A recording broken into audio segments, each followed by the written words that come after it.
So hey guys, we're here at LA at the Call of Duty Championship. We're here with Optic J and Optic Hex and Zoe. So guys, you were in the original Call of Duty Championship, yes. Call of Duty XP. So what did it change for you since the first one till here? Not that big of a change. The only change that we've seen is pretty much teammates going and trying to find the right formula and adapting to the way that Call of Duty has evolved as a game.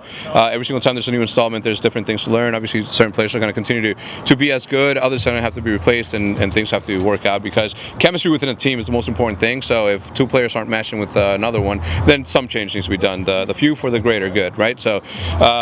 What has changed? Besides that, absolutely nothing. Our goal is still to continue to have fun, to continue to grow, and to continue to make our fans proud. The green wall. The green wall. I'd say one thing that's really exciting for us is, even though we don't have most of our fans present like we did in 2011, there's still this huge online presence to where if you know what the hashtag of green wall is, it's all over the place when Optic is on stage, and that's really exciting for me and Hex, especially at an event like this where it's a little more media focused and a lot of fans don't get to come in, even though the small fans that are here are still representing the green wall. It's so very exciting us to be able to see that pop up online. It feels like they're right there literally cheering us on and cheering the team on as big plays happen or whatever else goes on throughout the bracket play. So exciting. That's exciting. Cool. Now you guys have taken on some American teams and international teams.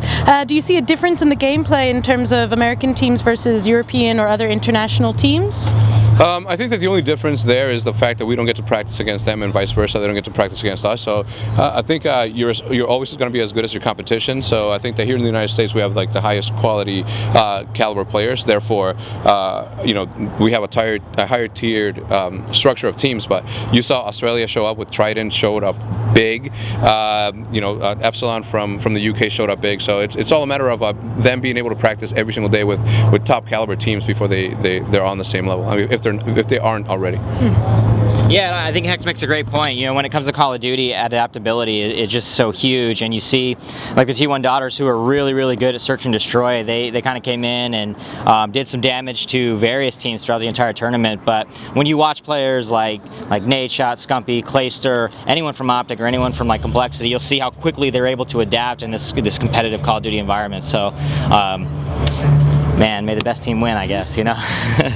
So what do you think gonna change for the next year? For the next Call of Duty and for the next Call of Duty Championship? I think a little bit more involvement from the developers into making the game a little bit more competitive from the start. It took about 2 to 3 months for this game to be fully functional when it comes to spectator mode and making it a very pleasant fan experience for the spectators. So if we started off on the right foot, I think that we'll do okay. If we can take and learn something from Treyarch, they did an amazing job from the get-go. So if we continue those footsteps, I think we'll be fine. Shout out to David Vonnevar. I was going to say the same thing, man. Shout out to David Vonnevar. I pretty much echo whatever Hex said. You know, so long as there's that consistent, Vonnevar bridged the gap between the professional player and then the developer, and that's why Black Ops 2 is just such a critical, awesome step forward when it comes to esports. So long as that bridge is continuing to be gapped and the games are kind of developed together, esports, baby, all the way. Esports. So thank you guys for watching across the world, across the universe.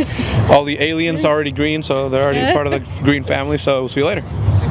I want to thank all of the graphic artists and people who make all the Optic memes with all the eyes on Optic, the Scumpies tearing it up with the Superman thing, the Claysters, the backgrounds. Those things are huge, and to see those tagged up with the green wall, dude, wow. Thank you guys so much. I love all of our graphic designers so much, man. Evan Eckert, baby.